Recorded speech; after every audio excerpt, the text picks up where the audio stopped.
welcome back to my channel. If you're new, hi, my name is Alexis Danielle. I make videos on fashion, faith, and femininity, and today we are talking about a faith video. Every Friday we have faith related content here on my channel, and today the first official video to this Faithful Friday series is how to cultivate your own prayer space to have time alone with Jesus. So I'm gonna give you guys a exclusive look into my own prayer closet, how to start your own prayer area, and most importantly, why it's important to spend time with Jesus. So if you're into all of that jazz, go ahead and hit that subscribe button right there. It would mean the world.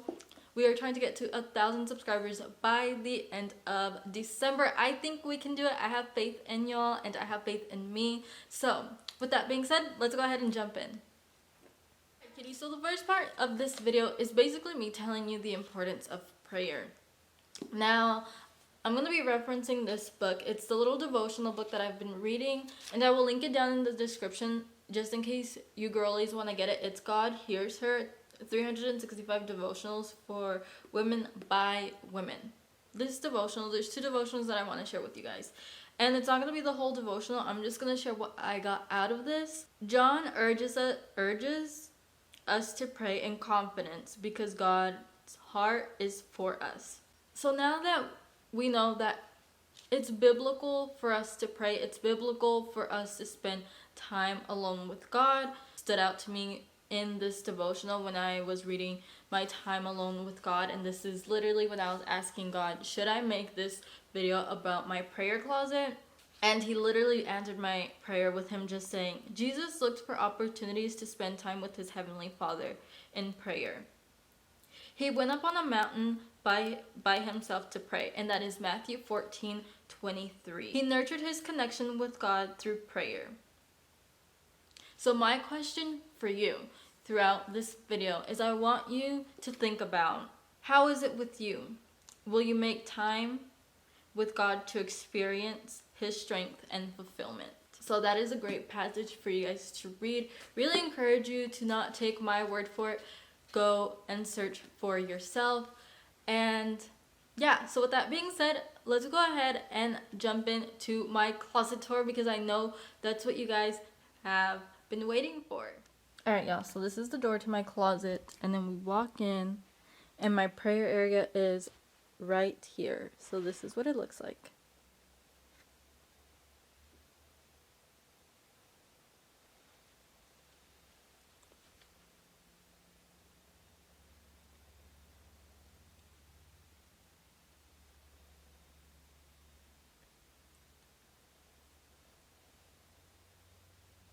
Hi guys. Okay, so now we are in my prayer area. Now to my left right here, this is part of my prayer area, and then behind me right over here is my other prayer area. So one important thing to having in your prayer closet is having a specific area where you have prayers that you're currently praying for and prayers that have already been answered. My thing about my prayer area is because it is my closet, but even in general, if I had a completely separate closet for my prayer area, is I want to keep it very minimal. I'm only here to talk to God and spend time with him. I don't need any distractions, any like crazy decor, maybe a couple of crosses here and there, but the main focus, the main reason you are in your closet is to have time alone with God. And as I give you guys a closer look into my sticky notes, everything in my prayer closet, specifically my prayer wall here, things that I'm currently praying for, is color coded. So anything that's in like pinks, purples, that is predominantly for me. I just think it's easier. It's a way that I keep organized with my prayers and with my thoughts. Now the next thing is this darker shade of blue. I don't know if it's showing up correctly on my end, but this is the darker shade of blue. Now this darker shade of sticky note is for my family, specifically for my immediate family. So whether that's my uncles, my mom, my aunts, those are all family, so they're all in one certain color. And then I have their name written on top, and I say, okay, specifically for my uncle Tony. And I'm going to write down whatever he tells me that he needs prayer for. Or moving on to this lime green color. I don't know if it's showing up correctly, but this lime green color is for my friends. So my best friends, my close friends, friends in general. Again, it's just a repetitive thing where I just write their name. For example, Thomas. And whatever he tells me he needs prayer for, whatever God puts on my heart for him, I will write it down and I will pray. And that goes on. I just have a system. As well for my boyfriend, I also have one. He has like a really, really light blue, like a baby blue, and I write down stuff for my boyfriend that he asked me to pray about, or little things that he has mentioned to me, and I pray for that and over his family as well. So everything's color-coded on my prayer wall. So one thing that I think is really important as well in your prayer area is having an area of things I'm hearing or things I'm learning specifically. And I do have this in my prayer wall as well. It's the top half of my prayer area. And I just think it's super important because then that teaches you to be aware and have discernment and always be on the lookout for whatever God needs you to do. So one great example that I can give you guys is in the season of my life where it was God constantly telling me to fast, but me not wanting to fast, I'd hear it everywhere.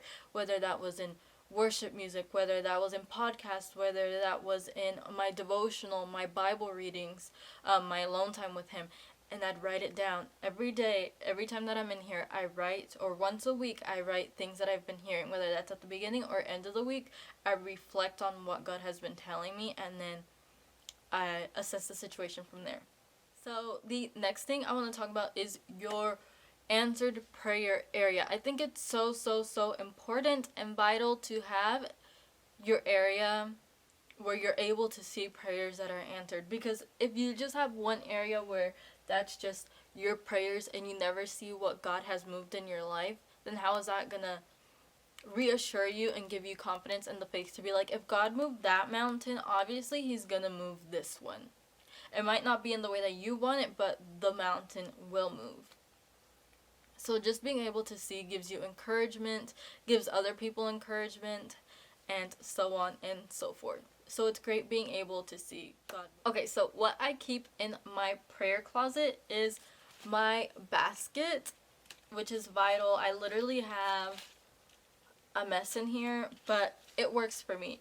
I just literally have the sticky notes that I use constantly, highlighters, pens, pencils, what I need. And then behind me, I just have my Bible and God Hears Her journal.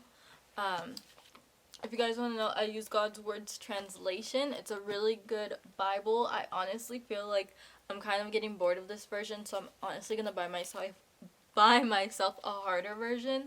But I love this. It's a great, like, start off Bible for sure. Because it gives you a backstory of whatever chapter you're going into. And it has little devotionals inside of it. And it's so much fun. And I just have my tabs here. So, yeah. Important to have your Bible in here. And then I just have God Hears Her journal. It goes with my little devotional that I showed you guys earlier in this video. But honestly, I kind of just jot things down. This is where I jot down my notes for this video. But it's nothing really specific for this one. Just nice to have an empty journal.